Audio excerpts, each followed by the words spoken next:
चलिए नमस्कार, जय हिंद मित्रों। तो ये साइंस की तीसरी वीडियो है।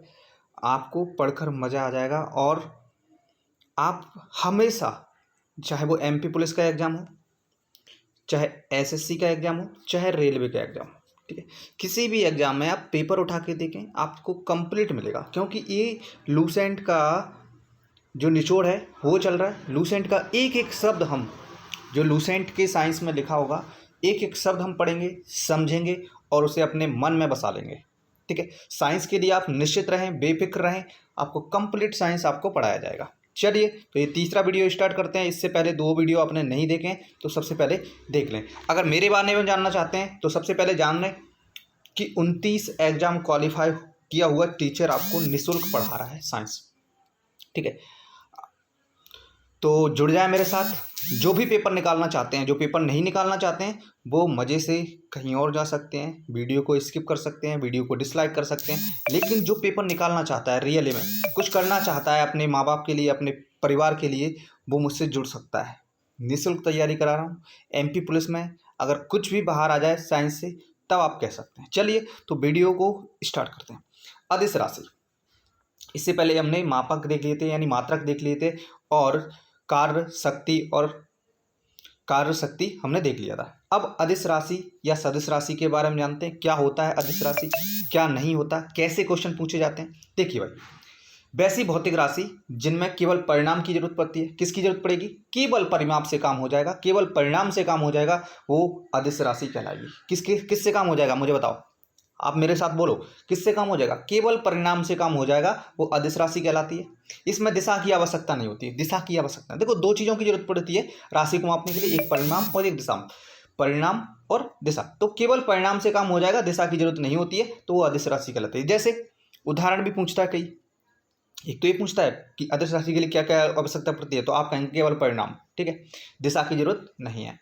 अब आगे पूछता है कौन कौन सी राशि अदिश राशि है, तो आप कहेंगे द्रव्यमान, चाल, आयतन, कार्य, समय और ऊर्जा। देखो भाई, केवल इतना सा आपको देखना है कि जिसमें भी बा नहीं है, बा नहीं आ रहा है, ये वाला बा या ये वाला बा, वो अदिश राशि है। अगर बा आ जाता है वो सदिश राशि है। इस बात को ध्यान रखें। थोड़ी सी ट्रिकी भी तरीके अभी हम अपनाएंगे, साम दाम दंड भेद सब कुछ अपनाएंगे पेपर निकालने के लिए। ठीक है, एक्सपीरियंस मैं आपके साथ शेयर कर रहा हूँ। ठीक है, बस आपको भी बहुत सारे बंदों के साथ शेयर करना है, सभी के साथ चलना है। आपकी लाइव क्लास स्टार्ट हो जाएंगी 2 दिन बाद, जिसमें आप 1 घंटे प्रतिदिन साइंस पढ़ेंगे। चलिए, समझ गए यहाँ पे? ठीक है, यहाँ पे एक अपवाद भी है। विद्युत धारा में बा आता है, ठीक है, और दाब में बा आता है, लेकिन ये अदिश राशियाँ हैं। विद्युत धारा में बा आता है फिर भी अदिश राशि है, और दाब में बा आता है फिर भी अदिश राशि है। बस इसको याद रख लो, है ना। देखो, जिसमें भी बा आएगा वो हम कहेंगे सदिश राशि, लेकिन विद्युत धारा और दाब में बा आने के बाद भी ये कैसी हैं? अदिश राशियाँ। समझ गए इस बात को? चलिए, तो आगे बढ़ते हैं मेरे भाई। देखिए, सदिश राशियाँ वैसी भौतिक राशियाँ जिनमें परिणाम की आवश्यकता होगी और दिशा की आवश्यकता है। मतलब इसके लिए दोनों की आवश्यकता होगी, एक परिणाम और एक दिशा, तो सदिश राशि कहलाएंगे। ये योग के निश्चित नियम पर आधारित होंगी। किसके नियम पर? योग के निश्चित नियम पर आधारित होंगी। इन्हें सदिश राशि कहते हैं। उदाहरण, वेग, देखो बा आ रहा है, वेग में विस्थापन बा आ रहा है, बल बा आ रहा है, त्वरण बा आ रहा है। ठीक है, क्लियर है? तो बा जिसमें भी आएगा वो सदिश है, बस किस किस को छोड़ के? विद्युत धारा और दाब को छोड़ के। क्लियर है? इसमें एक और शामिल कर लिया जाता है, भार। ठीक है, लेकिन ये बात तो आ रहा है, लेकिन वो ये दूसरा वाला आ रहा है, तो ये भी कैसी है? सदिश राशि। क्लियर है? चलिए आगे बढ़ते हैं। ये उम्मीद करते हैं समझ पाए होंगे आप। दूरी, डिस्टेंस, किसी दिए गए समय अंतराल में वस्तु द्वारा किए गए मार्ग की लंबाई। तो एक इतना से याद रखें आप, केवल मार्ग की लंबाई को दूरी कहते हैं। मार्ग की लंबाई को दूरी कहते हैं। क्लियर है? दूरी सदैव धनात्मक होती है। दूरी कैसी होगी? धनात्मक। दो चीजें आपको याद रखें, दूरी मार्ग की लंबाई को कहते हैं, धनात्मक होती है, और कुछ भी याद इसमें करने का नहीं है, नोट्स बनाते चलें आप मेरे साथ। ठीक है, मार्ग की लंबाई को दूरी कहते हैं, दूरी सदैव धनात्मक होती है। दोनों बातों को समझ पाए आप? चलिए आगे बढ़ते हैं। विस्थापन, विस्थापन क्या होता है? देखो, छोटा सा बात है, दूरी और विस्थापन में बहुत से लोग अंतर कई सालों तक समझ नहीं पाते हैं। दूरी और विस्थापन में आज आपका जो डिफरेंस है इनमें, वो समझ पाएंगे आप, क्लियर ही समझ पाएंगे। देखिए, विस्थापन क्या होता है, बात करते हैं। विस्थापन मेरे भाई, विस्थापन ये होता है, अगर कोई बंदा यहाँ से चला है, ठीक है, और इस तरह से घूम घाम के इस तरह से चला और यहाँ पर पहुँच गया, तो ये हो गया। इसमें जो सीधी एक कम से कम दूरी होगी ना उसे हम विस्थापन कहते हैं। यहाँ से यहाँ तक जाने में ये न्यूनतम दूरी होगी उसे विस्थापन कहेंगे, समझ गए ना। अगर कोई बंदा यहाँ से भी चलता है, सपोज दैट मैं आप कहेंगे सर यहाँ से चलेगा और इस तरह से घूम घाम के और इधर पहुँच गया, तो मैं कहूँगा ये निगेटिव हो गई। भाई जाना तो इधर था लेकिन इधर पहुँच गया मतलब निगेटिव हो गई, ठीक है। अगर आप कहेंगे सर ऐसे नहीं, वो तो यहाँ से जा रहा है, यहाँ से स्टार्ट कर रहा है और इस तरह से घूम घाम के वो वहीं पे आ गया, तो मैं कहूँगा जो विस्थापन है वो जीरो हो गया, जो विस्थापन है वो जीरो हो गया, समझ गए ना। विस्थापन केवल एक न्यूनतम दूरी होती है, न्यूनतम लंबवत दूरी होती है, समझ गए ना। केवल एक पॉइंट को याद रखो भाई, एक शब्द याद रखेंगे हम विस्थापन में, क्या याद रखेंगे, लंबवत और न्यूनतम दूरी को विस्थापन कहते हैं। लंबवत और न्यूनतम दूरी को विस्थापन कहते हैं। अब विस्थापन का ऐसा ही मात्रक क्या है, मीटर है। विस्थापन का ऐसा ही मात्रक क्या है, मीटर है। समझ गए ना दोनों बातों को।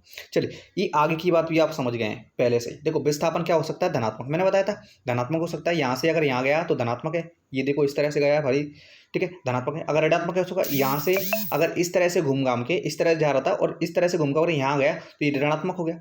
शून्य भी हो सकता है, वहीं से गया और वहीं पे आ गया, शून्य हो गया, समझ गए। तो विस्थापन क्या हो सकता है, धनात्मक, ऋणात्मक और शून्य। यहीं आपने दूरी देखी थी, दूरी केवल धनात्मक होती है।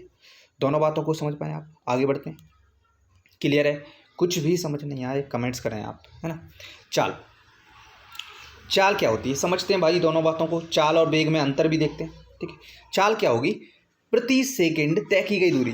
भाई साहब एक सेकंड में कितनी दूरी तय कर रहे हो उसे चाल कहते हैं। मैथ में भी पढ़ेंगे आप, चाल बराबर दूरी बटे समय, ये सबको याद है।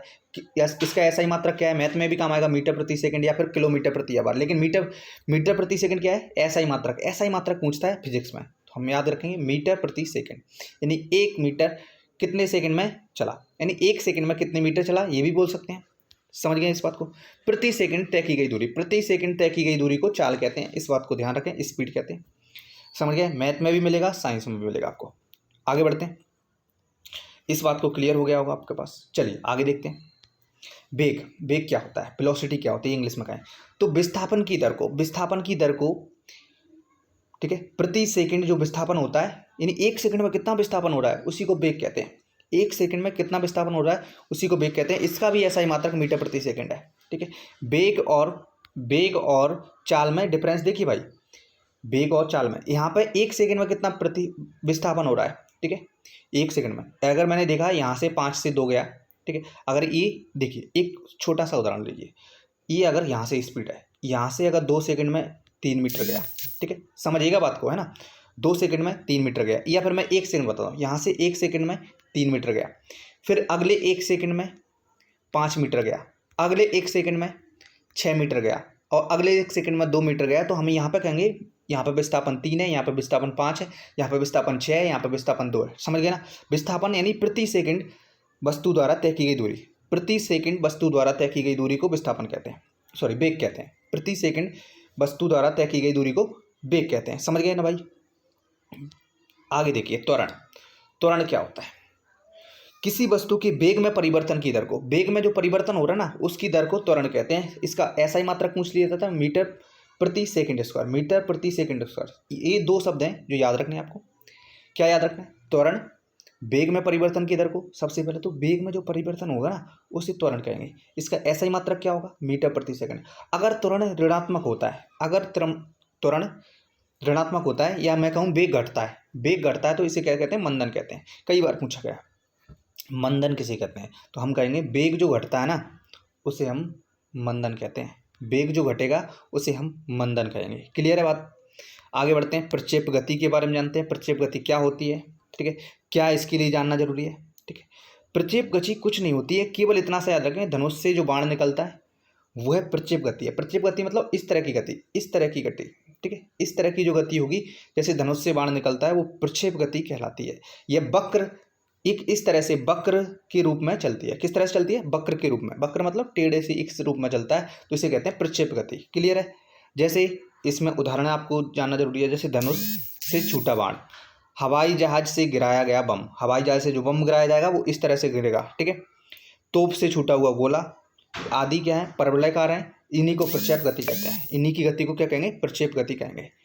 समझ गए, कोई दिक्कत तो नहीं यहाँ तक, आप समझ पाए। चलिए आगे देख लेते हैं हम वृत्तीय गति। वृत्तीय गति क्या होती है, यानी सर्कुलर मोशन क्या होता है।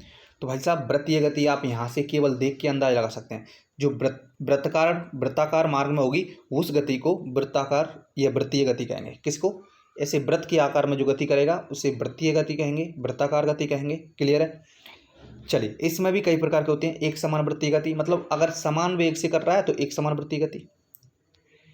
वृत्तीय गति एक त्वरित गति है, इसको भी याद रखेंगे। वेग की दिशा प्रत्येक बिंदु पर बदलती है, यानी वृत्तीय गति कैसी गति है? सबसे पहले तो त्वरित गति है। अब इसमें ये जो दिशा है ना वो प्रत्येक बिंदु पर बदलती है। यहाँ भी कुछ और दिशा है, यहाँ पे इस दिशा है, यहाँ पे पहुंचे तो ये दिशा है, यहाँ पे पहुंचे तो ये दिशा है, यहाँ पे पहुंचे तो ये दिशा है, यहाँ पे पहुंचे तो ये दिशा है। मतलब दिशा प्रत्येक स्थिति में बदलती जाएगी। आप लूसेंट में देख सकते हैं, पढ़ेंगे उसे, समझेंगे, नोट्स बनाते चले मेरे साथ। चलिए आगे बढ़ते हैं। अगर आपसे कह दिया जाए कि एक डोरी को बांधो और पत्थर से तेज घुमाओ, इस तरह से डोरी को पत्थर से बांधा और आप घुमा रहे हैं, तो ये जब टूटेगी ना डोरी तो एक सीधी रेखा में जाएगी। इसे याद रखना। पत्थर की डोरी जब टूटती है, अगर आप घुमाएंगे इस तरह से गोल गोल, इस तरह से गोल गोल, तो ये जब टूटेगी ना, अगर यहाँ पे टूट गई तो इधर ही जाएगी सीधे। ठीक है, इस बात को ध्यान रखना। क्लियर है? कोणीय वेग क्या होगा? चलिए, वृत्ताकार मार्ग पर जो गतिशील कण को वृत्त के केंद्र से मिलाने वाली रेखा को 1 सेकंड में जितने कोण घूमती है, 1 सेकंड में जितना कोण घूमती है उसे हम कहते हैं कोणीय वेग। क्लियर है? कोणीय वेग क्या होता है इसको आप याद रखें। ओमेगा, कोणीय वेग से सबसे पहले तो ओमेगा से दर्शाते हैं। क्या होगा? Omega equal to 2πn। Clear है? इतना आप समझ पाए? कोई दिक्कत तो नहीं है? यहाँ तक भी आप समझ सकते हैं। कल हम पढ़ेंगे न्यूटन का गति का नियम क्या होता है, किस तरह से इससे एग्जाम में प्रश्न पूछे जाते हैं, सब कुछ जानेंगे। चलिए तो मिलते हैं नेक्स्ट वीडियो में। जय हिंद, जय भारत, जय किसान। धन्यवाद।